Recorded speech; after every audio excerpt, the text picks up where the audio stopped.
Limina 37 na legislature in Guahans back from recess. We are continuing on in second reading. We are now on our third bill, Bill number 98-37 COR. Senator Parkinson, you're recognized on Bill number 98. Thank you, Madam Speaker. I would like to motion to add Bill number 98-37 COR as amended by the Committee on Education, Public Safety, and the Arts, sponsored by William A. Parkinson and Roy A. B. Kanata.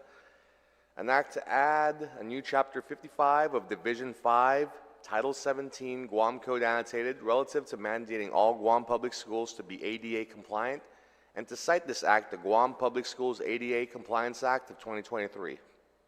And I would like to discuss this bill. Please proceed. Bill 98 is not just a piece of legislation for me. It's personal. And it's a commitment to the welfare and accessibility of Guam students. It mandates that all Guam public schools must be compliant with the Americans with Disabilities Act. The genesis of this bill lies in a 4-hour roundtable hearing discussion on special education in public schools, where numerous concerns were brought to light. During this hearing, the Guam Department of Education Special Education Division shed some light on several topics, including ADA compliance. Shockingly, it was revealed that not many of our public schools are ADA compliant, presenting a significant accessibility problem for students with disabilities. I was extremely shocked to find out that not many of our public schools are ADA compliant, and in no other jurisdiction would this be acceptable. It is vital for the welfare of Guam students that our school campuses are accessible for everybody, and ADA compliance is a great place to start. The bill itself is a comprehensive approach to rectifying this issue. It requires the Guam Department of Education to develop and implement a detailed plan ensuring that all public schools in Guam fully comply with the accessibility requirements of the ADA. This plan encompasses essential elements such as accessibility and an audit of every school, a timeline for addressing areas of non-compliance, and the detailed specifications for modification and improvements. Moreover, the bill goes beyond infrastructure improvements. It mandates that GDOE teachers receive training on ADA requirements, recognizing that creating an inclusive environment requires not just the infrastructure, but education and awareness as well. Additionally, GDOE is obligated to provide regular progress reports to the Guam Legislature on the implementation of the plan, ensuring transparency and accountability, and gives us opportunities to follow up and make sure this gets done. Our public schools are built to serve and educate our youth, whether that means building more ramps, training our teachers, or what other means we have to take to make these schools accessible with those with disabilities. Those are things we must do. These kids are our future, and we must invest in them. Let's give them the proper attention, funding, and resources that they deserve. Thank you, Madam Speaker, and I look forward to the discussion on this bill. With that, I yield the rest of my time. Thank you, Senator Parkinson. On Bill number 98-37, would anyone like to be recognized? Senator San Nicolas, you are recognized. Thank you, Madam Speaker. Good afternoon, colleagues. I applaud the author. It's a really great bill. Don't want to sound like a broken record, but as a former school counselor myself, you know, I had to place students in classes because they couldn't go upstairs in the school where I was a school counselor at, and so we had to make accommodations. And this bill makes it so that the department can come into compliance, and so we can allow students equal access, fair access to good education. So I applaud the author and I support the bill. Thank you, Madam Speaker. Thank you, Senator San Nicolas. On the bill, is there anyone else who'd like to be recognized on the bill?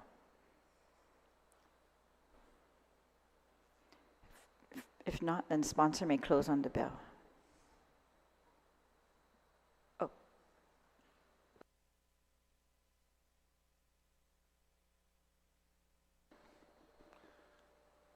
Thank you, Madam Speaker. When I think about the opportunity to get our schools into ADA compliance, I think we really do have a good opportunity to really have a serious discussion about how we're going to do this. Because I know that there's questions among funding, and there's questions about how we're going to get this done. So we have put an appreciable amount of time to allow GDOE to have the proper budget request and to really take a big picture look at what are the needs and assessments of our schools. We've seen in our last census that we have a population dip. I don't know what that would mean in the greater context of what our big picture plan is for the schools. Do we keep improving and repairing schools that are underpopulated? Do we start to go to some sort of consolidation? These are questions that we as a body will have to answer in the future as we come to grips with some of the realities of a declining population. And I think the conversation of ADA compliance should go part and parcel with that conversation. Because if we are going to look at options like consolidation or improving schools and putting significant amounts of money into them, this is the time to get past our grandfather status with the original ADA bill and do right by our kids and actually improve these schools. I know the good chairman of education is working real hard to improve these schools, and I just hope that we don't forget about the ADA compliance as well.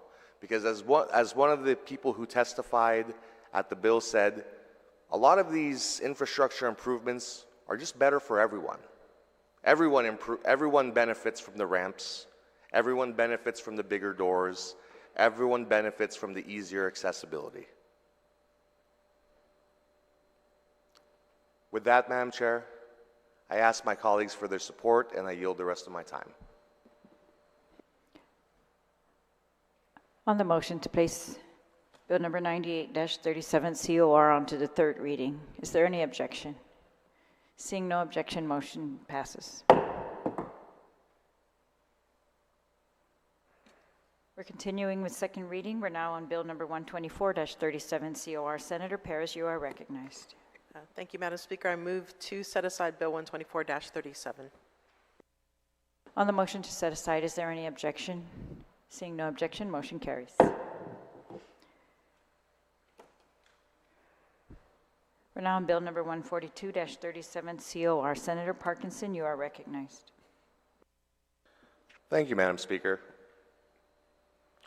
I would like to motion to add Bill number 142-37 COR to the third reading, an act as amended by the Committee on Fire, Agriculture, Power and Energy Utilities, Public Transit, Unemployment Insurance, and Universal Health Insurance, sponsored by myself, William A. Parkinson, an act to amend subsection 8502C2B of Article 5, Chapter 8, Title 12, Guam Code annotated relative to net metering. And I would like to discuss, ma'am.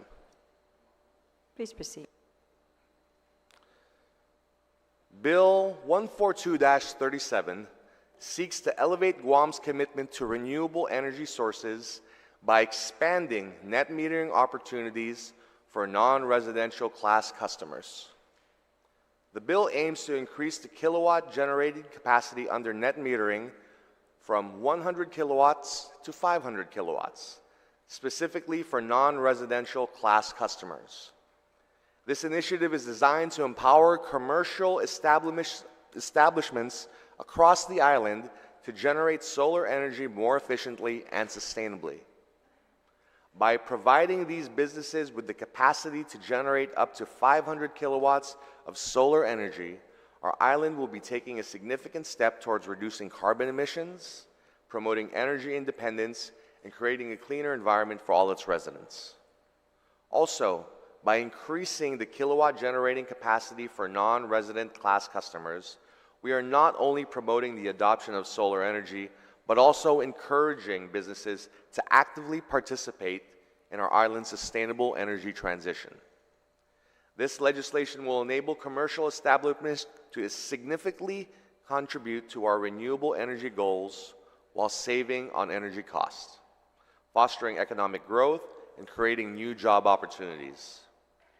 I know that the public hearing for this bill, there were concerns from GPA that the bill as introduced could lead to some revenue loss. To address this, the bill has been amended in committee so that non-residential class customers with a customer generator that exceeds 100 kilowatts in generating capacity shall not be entitled to any compensation for any electricity provided. Madam Speaker, we set the 100 kilowatt generating capacity limit for non-residential class customers over 13 years ago now. Since then, the technology for renewable energy has advanced significantly. Increasing the limits of 500 kilowatts would create an opportunity for businesses to be less reliant on fossil fuels. As a government, we should support the growth of renewable energy and allow businesses to maximize their use of solar energy technology. With that, I yield the rest of my time, Madam Speaker. Senator.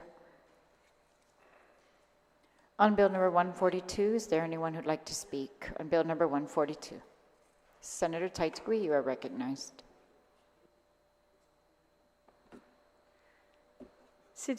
Madam Speaker. Madam Speaker, I stand in full support of Bill 142-37. It's time that we start doing what we set out to do many years ago and going into renewable energies. This is the opportunity, especially when you're getting individuals who are willing to spend so much money on this technology. Not just the solar panels, Madam Speaker, we're talking about also the batteries that has taken so long to generate, safe batteries, that is, to generate these ones that will hold the capacity needed. Almost 10 years. This is an opportunity for us to reach that goal of 50%. In fact, Madam Speaker, more than 50%. It's an opportunity for businesses to invest on solar panels. When they invest in solar panels, they invest also at GPA. But GPA doesn't seem to accept that. No, it doesn't. We still need the grid. There's no doubt about in my mind that it's needed. In fact, GPA continues to this day to farm solar energy, to put out contracts for this type of energy. It's almost like they're the only ones that are allowed to have this type of energy. Madam Speaker, there's so many contradictions that GPA made during the public hearing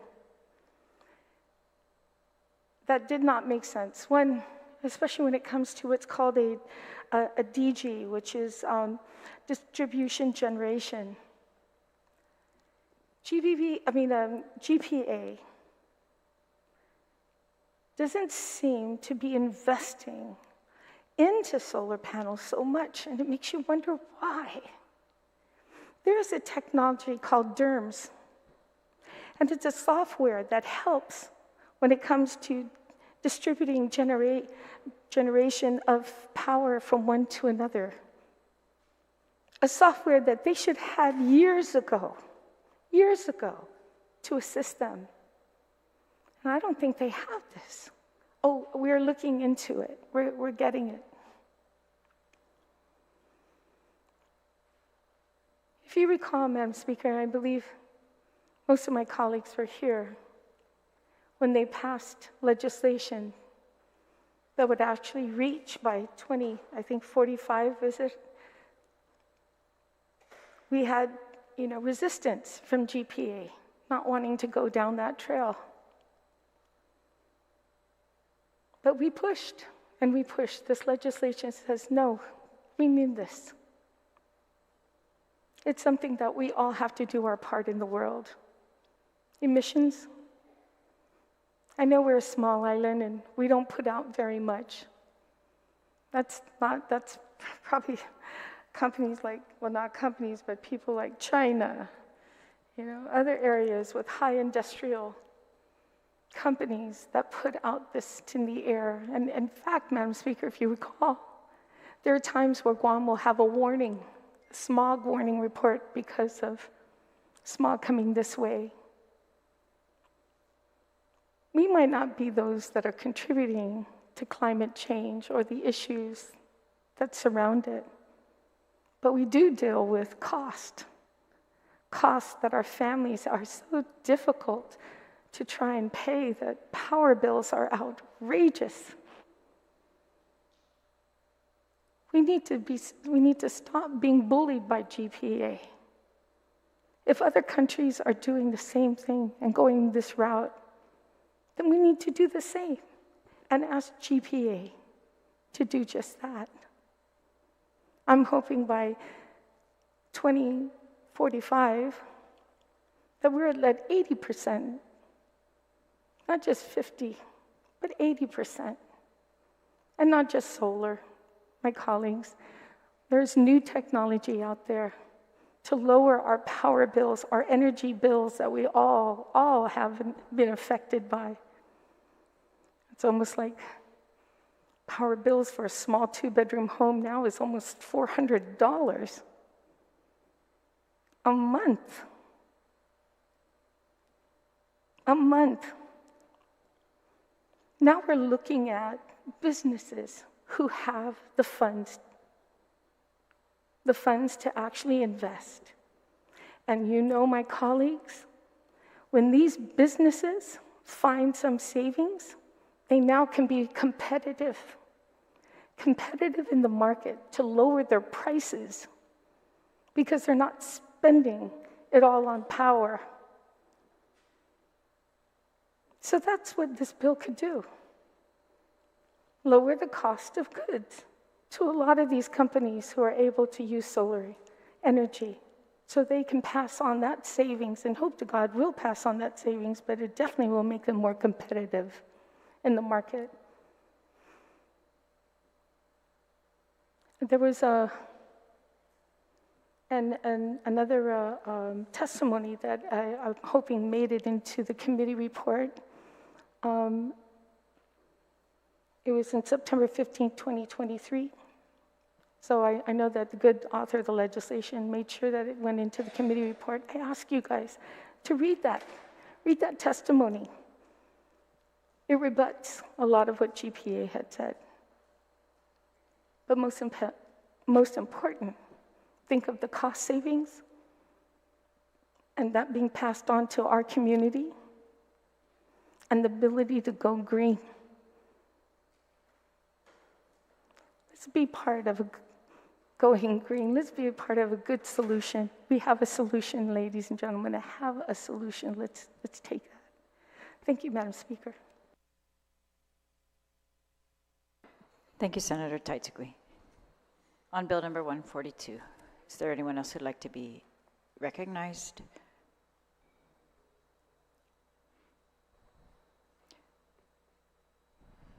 We'll take or Senator Perez. We'll take a 1-minute recess.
back from recess. As the previous speakers pointed out, there is an additional committee report or a supplement to the committee report that was posted on the website of the Guam Legislature today that has additional testimony. All right, so now we're proceeding with Bill 142. Would anyone like to be recognized on Bill 142? Senator Perez, you are recognized. Thank you, Madam Speaker. I'm all in support of transitioning to 100% renewable energy for Guam. Especially with the high cost of fuel these days, it makes sense to go to solar and renewable power. I think one of the concerns about this bill has been the amount of reserves that are needed to ensure that it's called spinning reserves, right? There has to be a certain amount of energy that is expended to avoid the fluctuations due to the sun shining on these solar panels, which can create a lot of pretty significant fluctuations. And so currently, net metering, there definitely, first of all, I think needs to be a change with net metering and how it's being implemented. I know the PUC set a certain threshold in regards to how much net metering they wanted to, at least in the beginning of time when they had solar panels come out, they wanted to encourage more solar panel implementation. And the problem is with more solar panels, then you run into the problem of the fluctuations and causing huge concerns for all users on Guam. And so according to Article 5, Chapter 8, 12 GCA, net metering payments from GPA is limited to 25 kilowatts for residential customers and 100 kilowatts for non-residential customers. And according to that same article in Chapter 8, 12 GCA, it is limited to 80% of the applicable customer rate, and an interim reimbursement of 100% is allowed. Since 2008, this has not changed. And at 100% reimbursement, GPA ratepayers without solar panels are subsidizing the net metering customers. Best practices nationwide basically requires that power utilities pay net metering customers the avoided costs. GPA's rates include a base rate and a fuel charge called LEAC. And the base rate includes the debt service, administration costs, insurance. None of the base rate costs are considered avoided costs in nationwide best practices. And some utilities credit net metering customers a small percentage of their solar power purchase, installation, and maintenance expenses, but there is no standard for how to calculate this cost. If enacted, this bill will lead to higher rates for GPA ratepayers who have to subsidize this program. So I think to hopefully address at least the reserve issue, I think it's important that the net metering customers who exceed the limits are required to install and maintain 2 hours of battery storage. And I do have an amendment that I would like to proffer if I can get a moment's recess. 1 minute recess.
We're back from recess. Thank you for your patience. Colleagues, Senator Perez, you have the floor.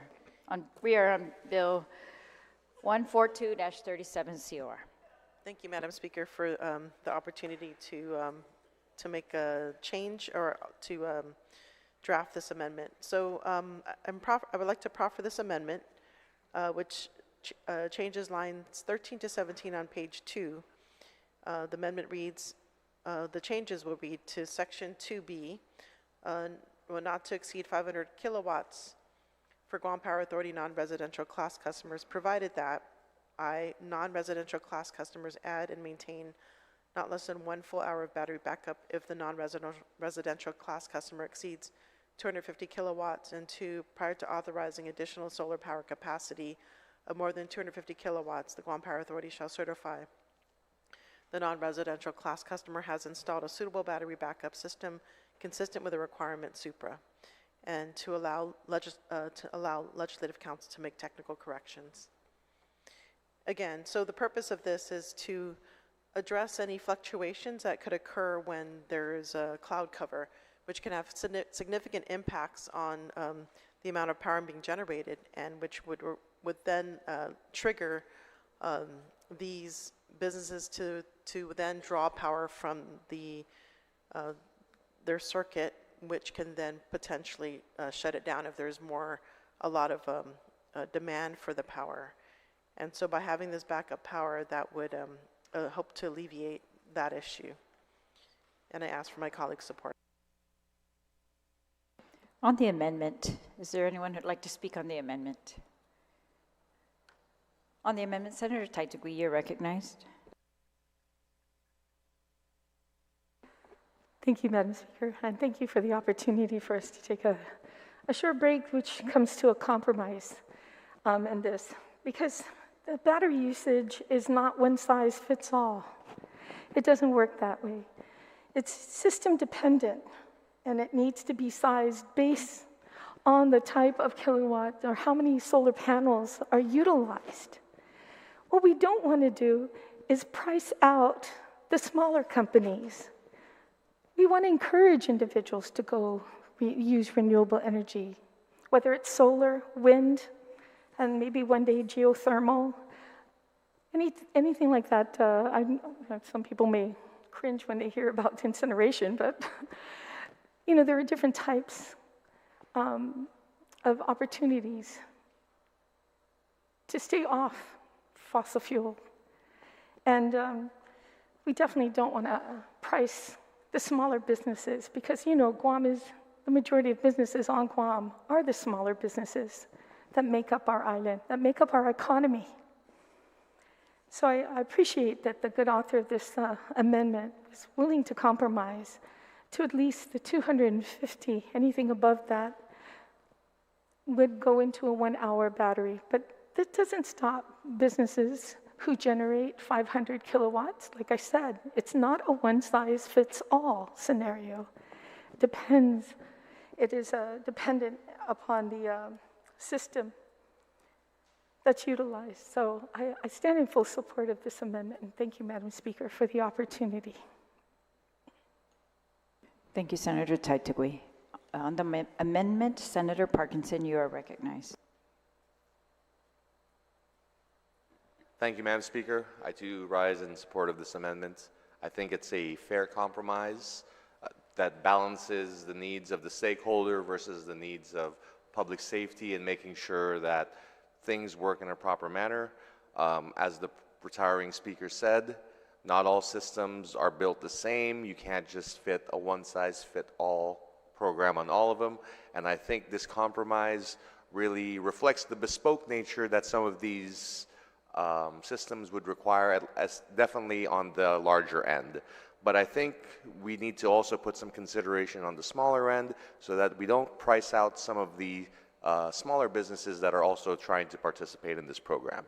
And to that end, I support this amendment because I think it serves both needs. With that, I yield the rest of my time, Madam Speaker. Thank you, Senator Parkinson. On the amendment, anyone else on the amendment? If not, then sponsor may close on the amendment. She's waiving closing, so is there any objection to the amendment by Senator Perez? Seeing no objection, amendment passes. On the bill, Senator Perez, you may continue.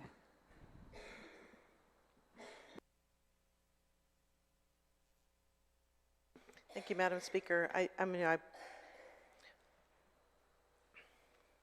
think, I thank my colleagues for their support in the last amendment, but I still do have some reservations because what the fiscal impact could be for those that are not on solar power.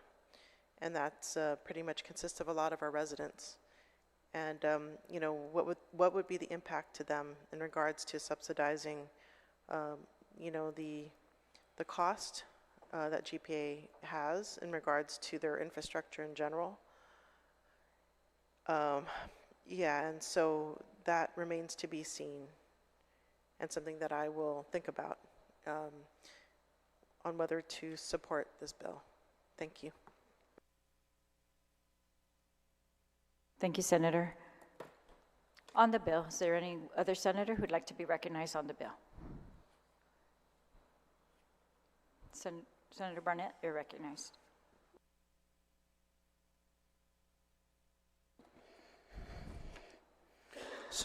Madam Speaker. Just kind of following up on the concerns raised by the retiring speaker. I did watch the hearing for this bill, the public hearing for this bill, and I did note that the Guam Power Authority and the PUC both testified against the measure. And I wanted to read a little bit of the Guam Power Authority's testimony here. And this was testimony submitted by the General Manager, Mr. John Beneventi. And I'll go ahead and read from the second paragraph.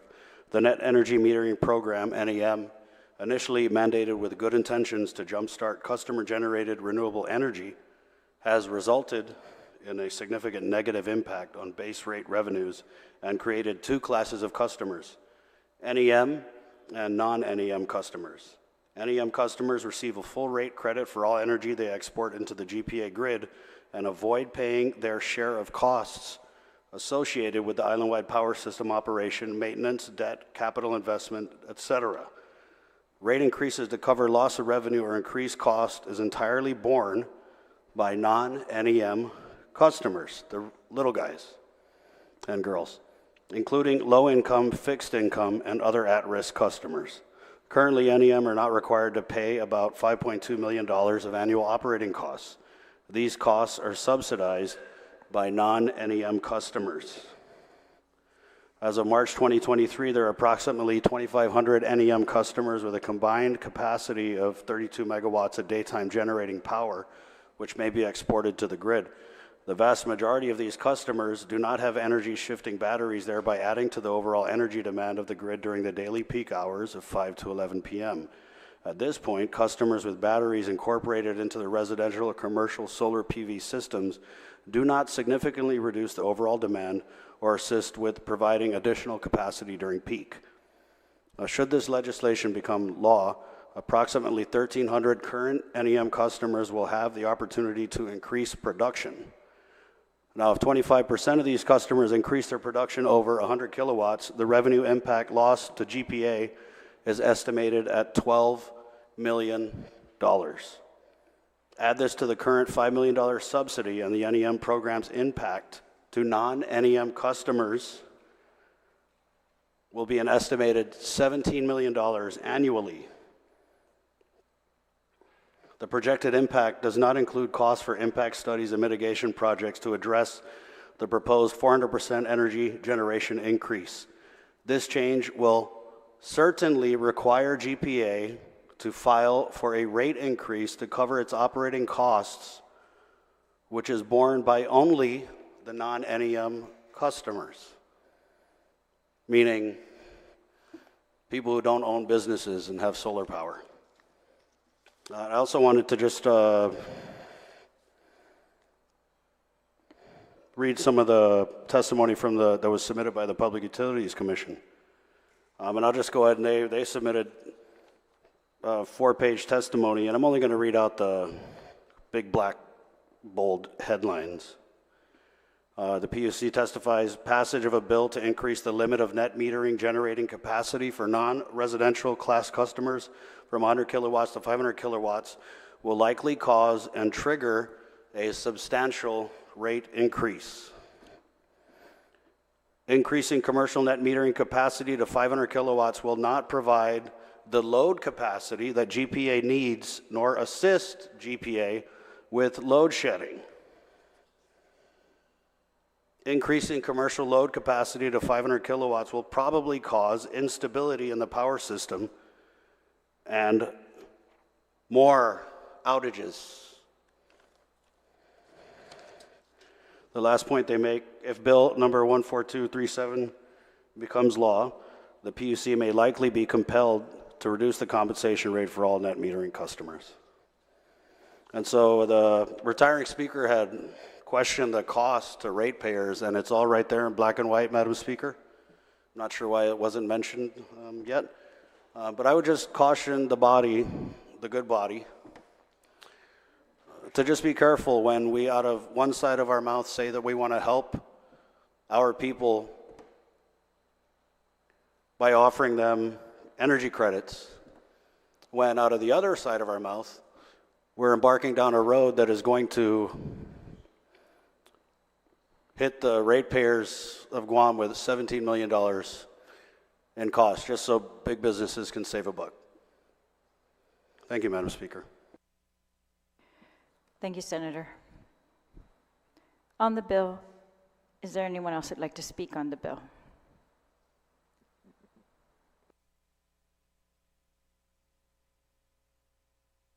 Vice Speaker.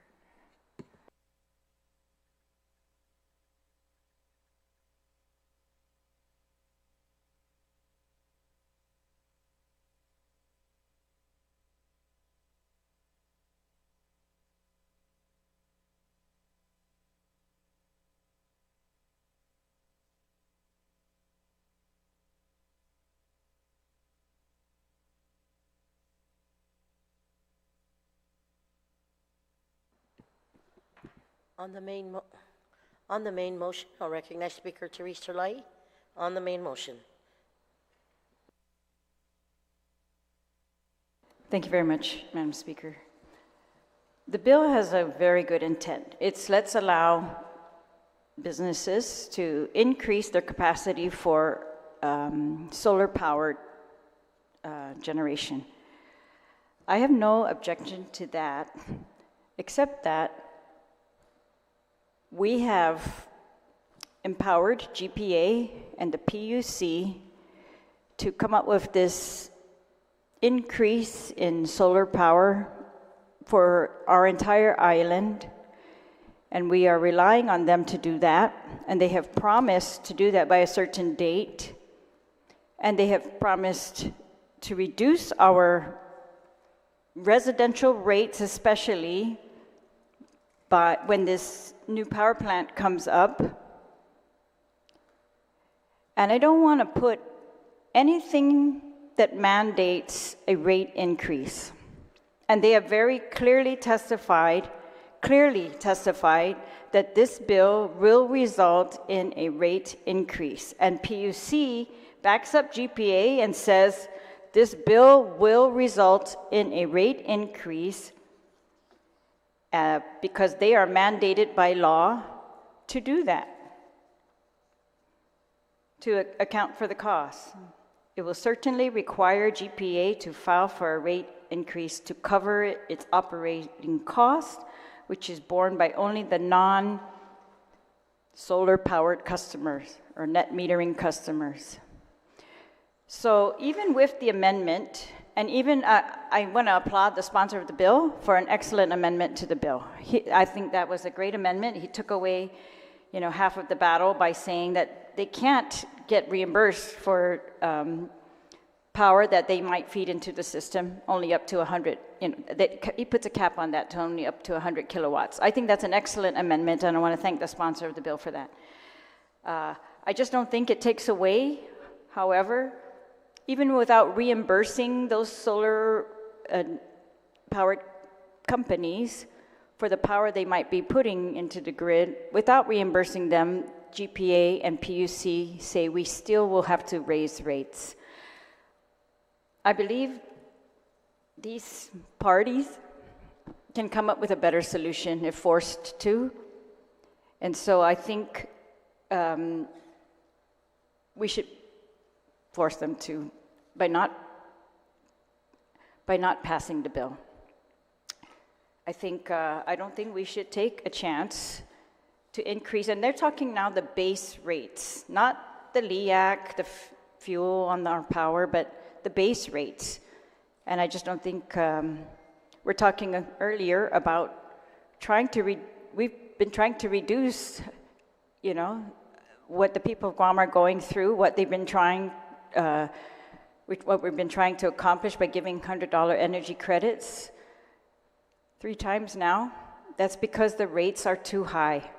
And so I just think this is not the time to force an increase in base rates especially. I just don't think our people are going to be able to recover from that.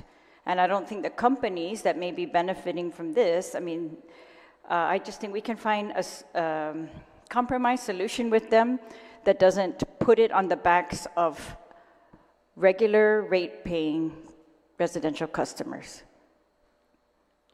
And so that's the reason why I just wanted to put that on the record, why I like the idea of the bill.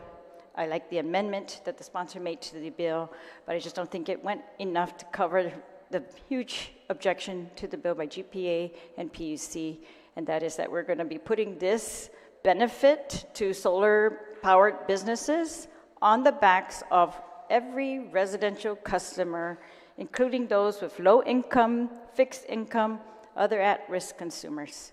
I just don't think we can afford to do that at this time. Situs Masi, Madam Speaker. Situs Masi, Speaker Terloy. Anyone else on the main motion?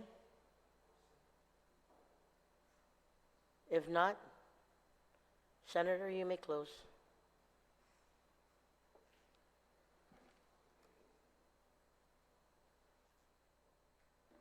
Thank you, Madam Chair. When I introduced this bill, one of the things that was always kind of flashing in the back of my mind was during Typhoon Mawar. I distinctly remember that our own emergency first responders were fueling up at a gas station powered by solar. And this was not a government facility. This was a private entity allowing us, the government, to use it in their time of need.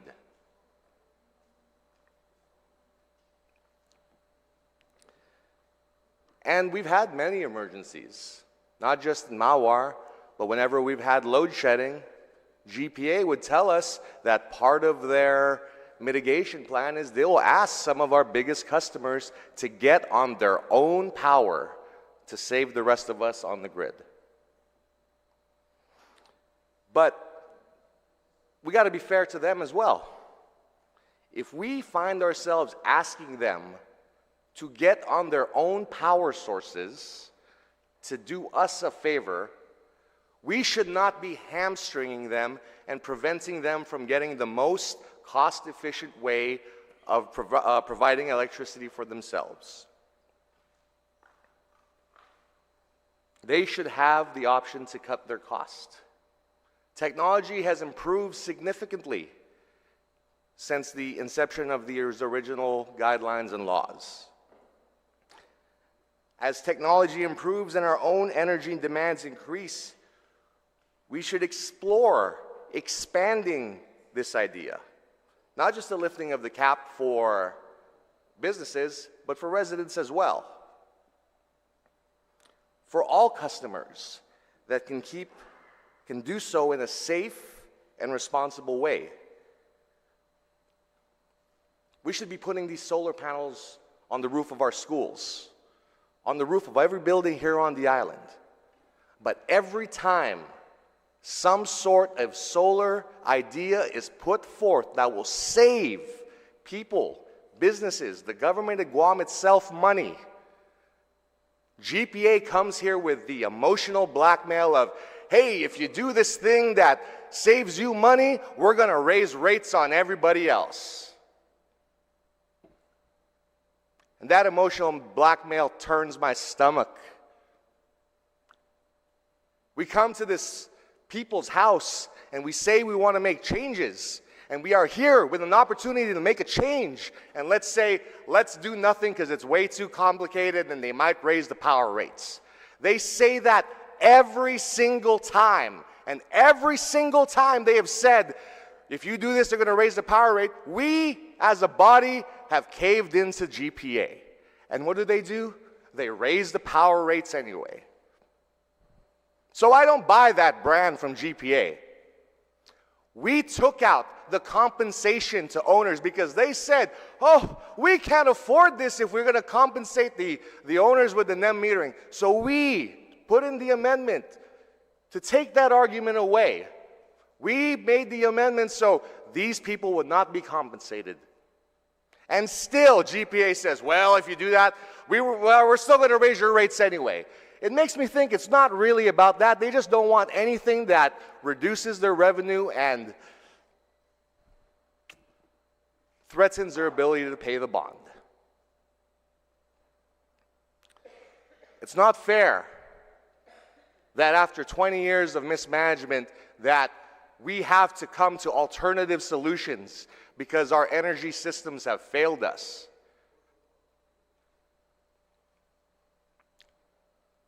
If GPA cannot serve the people, we must serve ourselves. While I've introduced this bill almost as a prototype, letting the businesses and the business community lead first, this is not where this ends. Solar should be on the roofs of every house, of every school. And I do not want to hear this nonsense from GPA. If we save money for the government of Guam, they got to raise rates on all the residents because we put solar panels on schools. We put solar panels on people's businesses. Now we're going to raise everybody else's rates. Just don't make no sense to me. The cost of living here on Guam is very high. And we need to embrace the solar change. But we need to embrace all of solar, not just the buffet solar of GPA, where they pick and choose what solar we do. We need to embrace all of it. We can leave no stone unturned. For my colleagues out there who are out there against the idea of nuclear energy, let's embrace the solar, because by continuing to put our foot down and not do anything, make no positive changes into the future, we are basically inviting nuclear energy to our island. So we choose. I choose the sun. With that, Madam Speaker, I yield the rest of my time. Thank you, Senator. I would also like to move this bill to the third reading. On the motion to place Bill number 142-37 COR as amended by the committee onto the third reading and amended on the floor, Is there any objection? Seeing no objection, motion carries.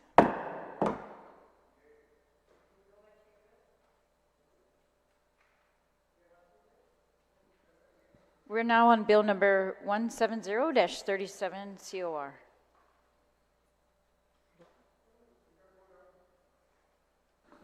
Madam Speaker, that was moved to the bottom of the agenda because it's appropriation. That's the one of the 500,000? No, that's 107. This is 170-37 COR.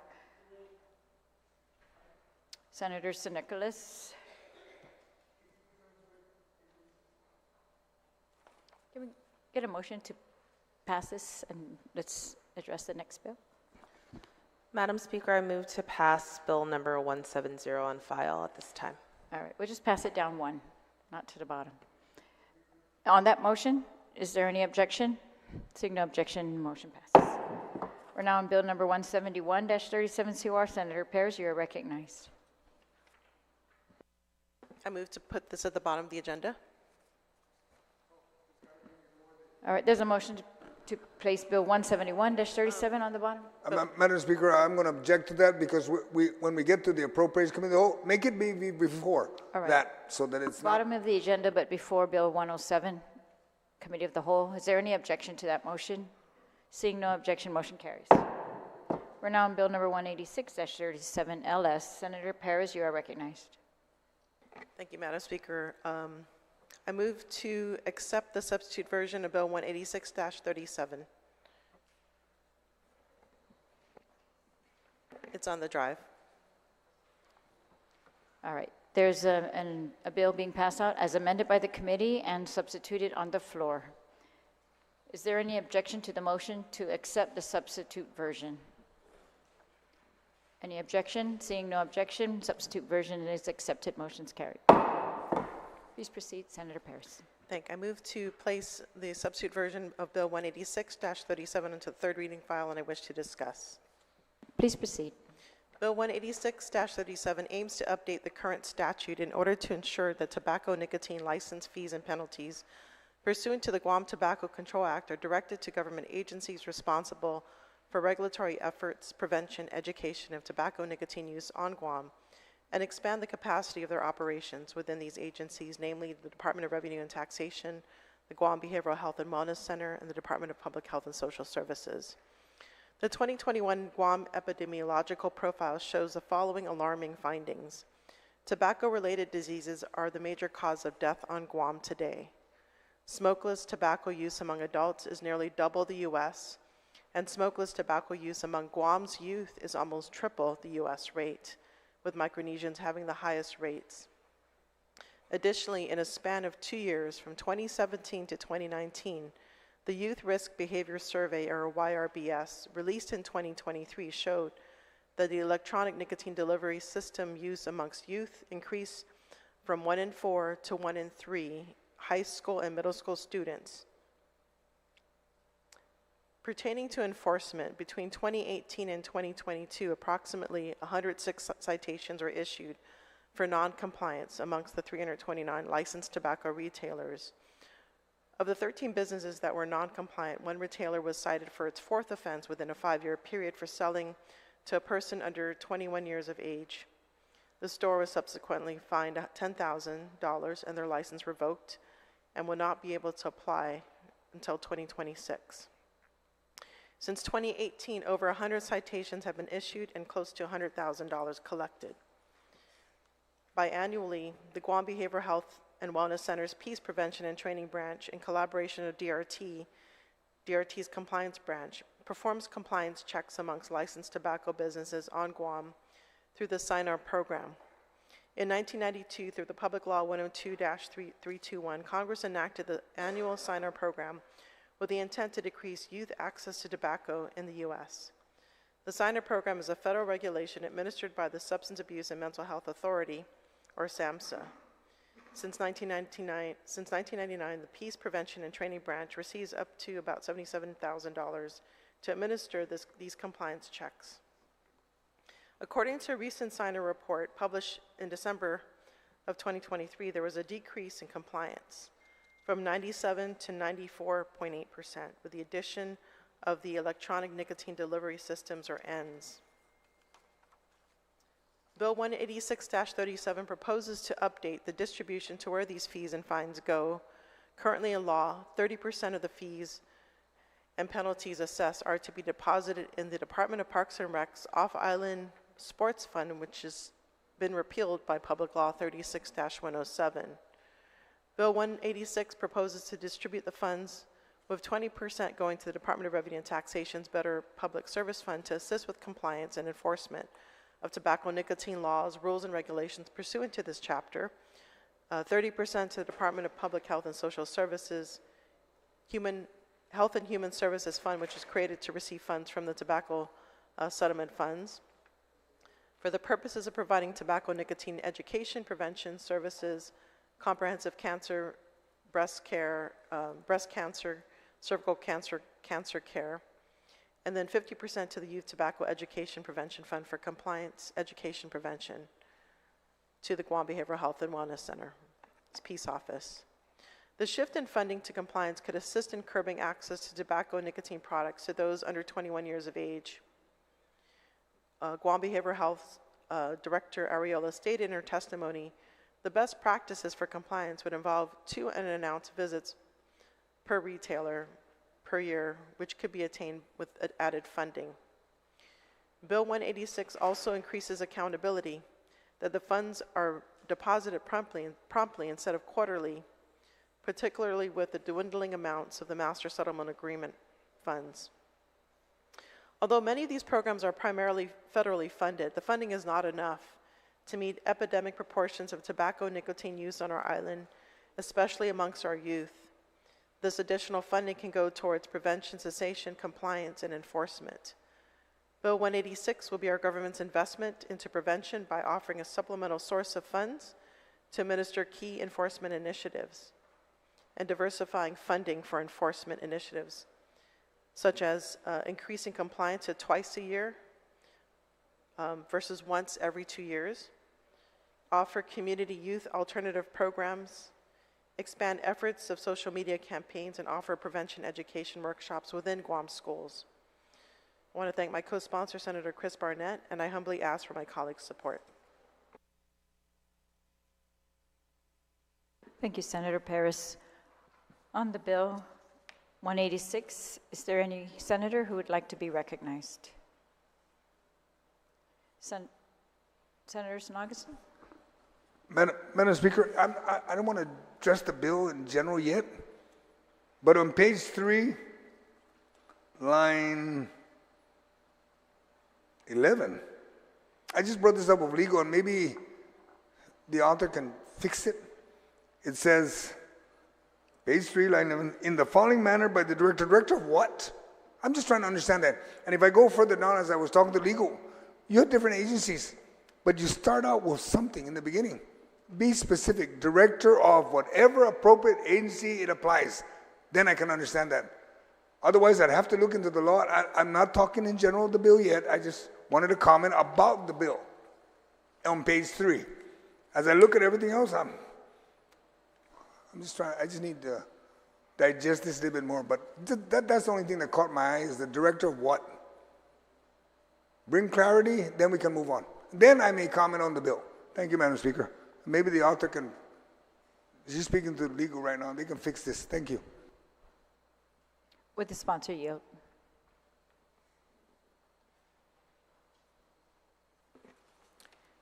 Sorry, if I can maybe sound what he was, the question was basically the director? Is that the question? Which director? Which director? Which director? So if you look up in the definitions, the director is identified as the director of Department of Revenue and Taxation. So we're using that as the definition, but if we can clarify it, I'd be happy to make sure that. Thank you. On the bill, Senator Taitagui, you are recognized. Do you want Sijus Masi, Madam Speaker.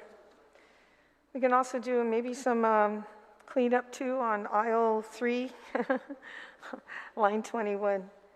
I'm not sure what that, page 3, line 21. Is that B-U-R-E-A-U-P, Burup? So we just change that too as well. So we just make that correction.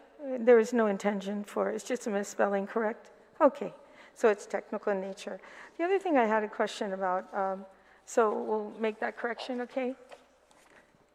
Line... Legal will make those technical corrections. Thank you so much. Just a spelling error. Tobacco youth education now. The bill requires, it's utilizing fees and fines. You know, that I have no problem with that, fees and fines. In fact, if this bill should pass, another piece of legislation that we're looking at, utilizing actually the taxes from tobacco taxes. So we can kind of gauge where money is needed. We all know the Healthy Future Fund is really depleted so much that hopefully, you know, with the, not only will it generate more revenue, but will stop individuals from smoking, vaping, because of the cost being so high.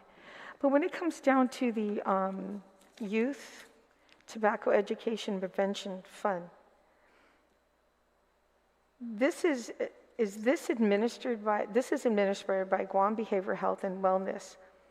Is it, let me ask the author if she should yield to a question that I have, Madam Speaker. Please state your question. Thank you.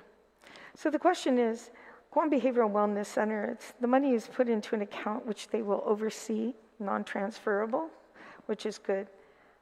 Is this money used directly for Guam Behavioral Wellness, or is the funds used for nonprofit organizations? Would the sponsor yield to the question? Yes, I do. And, you know, it's interesting when we were doing research on this bill, because the language said that the money was going to be deposited quarterly, there wasn't any indication that money was being received. So I think with this change in bill, it really highlighted the importance of the transparency and accountability, you know, that the law basically states that the money should be put in to this fund, but it, you know, from our review, there wasn't money being put in at this point. So, you know, when Director Ariola testified, they had to pull money from other parts of their agency to pay for this, pay for the SINAR inspections.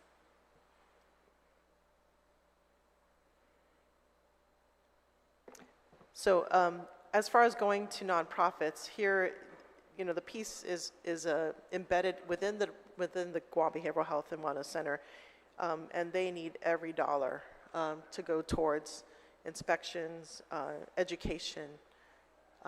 They quoted, you know, they needed $77,000 for a biannual inspection. So this is once every 2 years, and that's not enough. So to ensure that you know, compliance to the tobacco control laws of Guam is sufficient. So yeah, none of this is going to nonprofits. It's going to the agency itself. Okay. Well, then, thank you so much, Madam Speaker, for the time on this one. You know, I have no objection to this measure. I think education is so important in our community, and everything, any chance we can to reach out not only to the children, but also to the parents, most especially to the parents, that the harm that, you know, smoking causes to their children. So I appreciate it. Thank you so much, Madam Speaker. Thank you, Senator. On the bill, is there any other senator who would like to be recognized on the bill?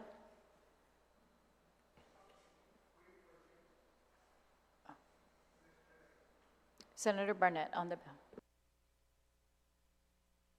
Thank you, Madam Speaker. I'd just like to rise in support of the measure. I thank the author for including me as a co-sponsor, and I think it's a great way to really tighten up the usage of these fines and fees. And I again commend the author for her hard work on the bill, and I ask all my colleagues to support its passage. Sujus Masi, Madam Speaker. Sujus Masi, Senator. On the bill, Vice Speaker, would you?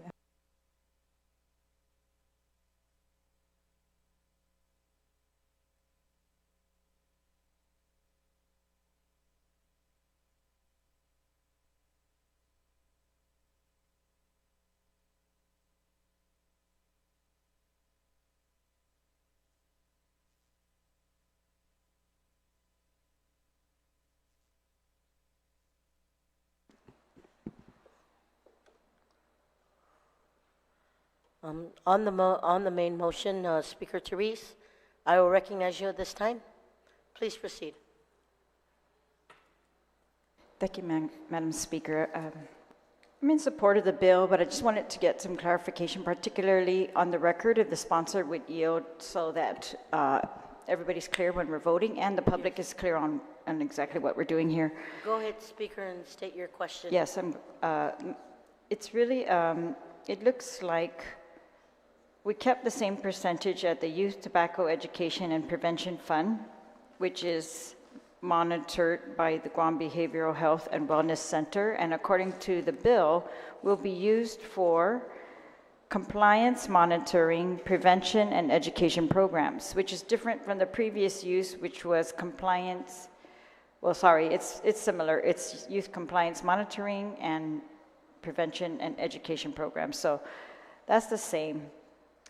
And then this bill gives some money to the Department of Public Health and Social Services, the Bureau of Non-Communicable Diseases, for the purposes of providing tobacco prevention and education programs, comprehensive cancer, breast cancer, and cervical cancer care, which I'm very grateful was put into the bill.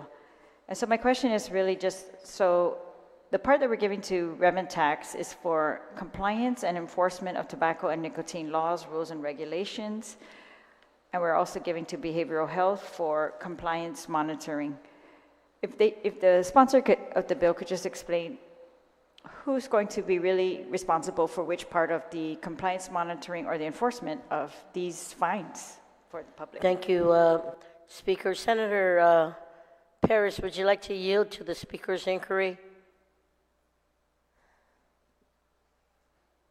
Okay, yes. If I understand correctly, so the way it works with assigner inspections, it's a dual effort by Guam Behavioral Health as well as Department of Revenue and Taxation. So it's a shared effort in regards to compliance. So enforcement is when they find that they're not in compliance. And that probably would then go to Department of Revenue and Taxation. They would have to follow through with the fees, with the fines.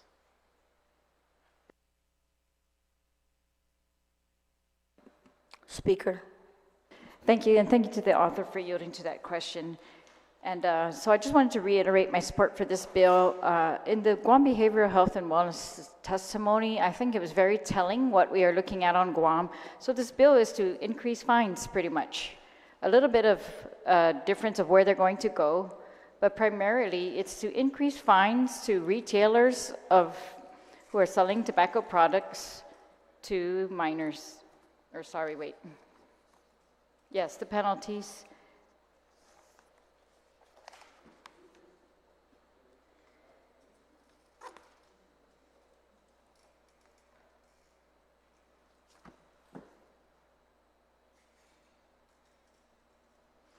And to distribute those penalties towards those who are actually going to do the compliance monitoring, which is, I think, very greatly needed. And I want to commend those who have been participating over the years in getting this done. They pointed to the change, Guam Behavioral Health pointed to the change in retailer violations over the past decade, that the violations have actually doubled, they said, in the past decade. So that's significant. And I think their plans of how they're going to use this money to increase this inspections and compliance monitoring is going to go to great use. And I'm glad we're doing this, and that we're going to be able to give them all the tools that they need to really do this on a full-time basis. So Situs Masi to the sponsor of the bill, and I support this bill. Thank you. Thank you, Speaker Therese. On the main motion, anyone else wishing to speak? Senator Frank Blas, Minority Leader, you're acknowledged at this time. Please proceed. Thank you, Madam Vice Speaker. Ma'am, I think I need to refer to the retiring speaker's, statement with regard to the intent of the bill here. While I see that there is a reallocation of the current fines and fees that are being assessed and collected, if either the author or the retiring speaker can point this out to me, but where here does it increase the fines? I will get to that, Madam Speaker. Thank you, Speaker Therese. On the inquiry by the Minority I want to thank the Leader. Minority Leader for pointing that out. I made a boo-boo and I realized that while I was speaking. It's another bill that's coming up that increases the fines, but this one just readjusts the allocation. So my apologies. Thank you. Oops, okay. Thank you. Minority Leader, you still have the A floor. couple other things. Madam Speaker, you know, sometimes we got to be very careful as to how we word things and what our intent is. And when I take a look at page 3, line 11, and the use of the word there promptly, unfortunately, that's very ambiguous. What is the intent of that use of that word? All fines and fees assessed and collected under this chapter shall be distributed and deposited promptly, as opposed to what we take it out on the final working day of the months of March, June, September, and December of each year. Does that mean every day? What does this mean, promptly? We have to be very careful as to how what we intend or what we would like to say, and then how we say it. Because I think the ambiguity here can lead to a number of different issues. I'm looking at the previous, special funds reports that we receive, and one of the areas that I see that has been decreasing in as far as collections of fees and fines is in the area of, I guess, these fees and fines under tobacco. And I don't know whether or not, first off, promptly, I'm just curious if the author can yield to my question. What do we intend to say here when we say promptly? As opposed to the final working day of the month is March, June, September, and December, which obviously looks like the final working day of each quarter.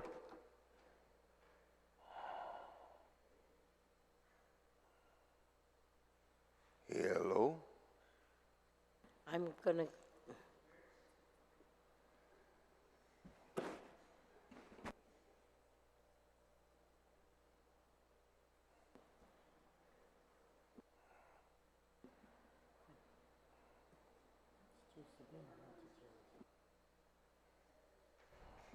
Senator Sabina, would you like to yield? Yes, I do yield. Yeah, I'm open to amendments on this one. I know there's different timestamps. For instance, like if we pay our taxes, I'm sure they deposit that on the day of. Or, I'm open to any suggestions or recommendations. Ma'am, I'm not the author of the bill. Oh, sorry, open to amendments. Maybe Senator Blas, she has answered the inquiry. Will that support the efforts you have? Not necessarily, because now she's opening it up to an amendment, a possible amendment of this thing. So I don't know, whether or not we're going to define what properly means, or are we just going to go ahead and keep the language as it was on the final working day of the month of March, June, September, and December of each year. Would you like a moment to confer with the author? I'm just asking. You have the floor right now, Minority Leader. Yeah, thank you. I appreciate it, and I'd like to basically, what does she intend? How does she intend to be able to rectify this, resolve this? Senator. And if not, I would suggest, and I'm going to leave it to the author, strike the word promptly out of this thing and go back to on the final working day of the months of March, June, September, and December. Why do we? I will yield that. Senator Paris, would you like to yield to that statement or inquiry? Yeah, so one of the problems we found when we were researching this bill is that the departments never got the money. And so I'm wondering, maybe because there was a delay in the depositing of the money. I mean, we did research where there's $100,000 that was collected since 2018. Where did that $100,000 go? And so I don't think putting it at every quarter is going to necessarily help with ensuring the funds get to where it's needed. We're dealing with an epidemic situation where there's high usage amongst our youth. We really need to ensure that the money is getting to where it needs to. And so I can work on an amendment to define what promptly is, whether it's the day of or within 5 days, or just the day of. Yeah, I'll work on an amendment to kind of address this issue as far as defining what promptly means. I'm satisfied with them, but in the interest of time, ma'am, so while she's working on that amendment to be able to fix that portion, I want to also address, also on page 3, line 25, we strike out 50% and then we put in 50%.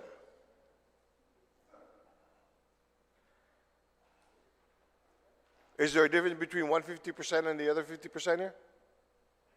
I'm just being facetious, but I don't think that was necessary.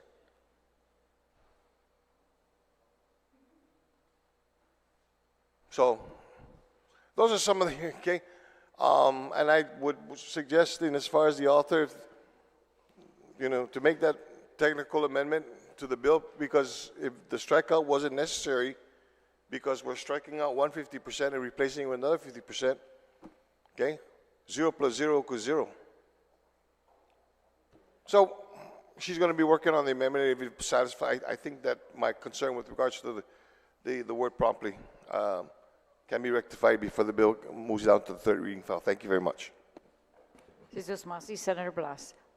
On the bill, Senator Shelton, you are recognized. Madam Speaker, I move to recess until 9 a.m. tomorrow. There's a motion to recess till 9 a.m. tomorrow. Is there any objection? All right, no objection, so we will be recessed until 9 a.m. tomorrow.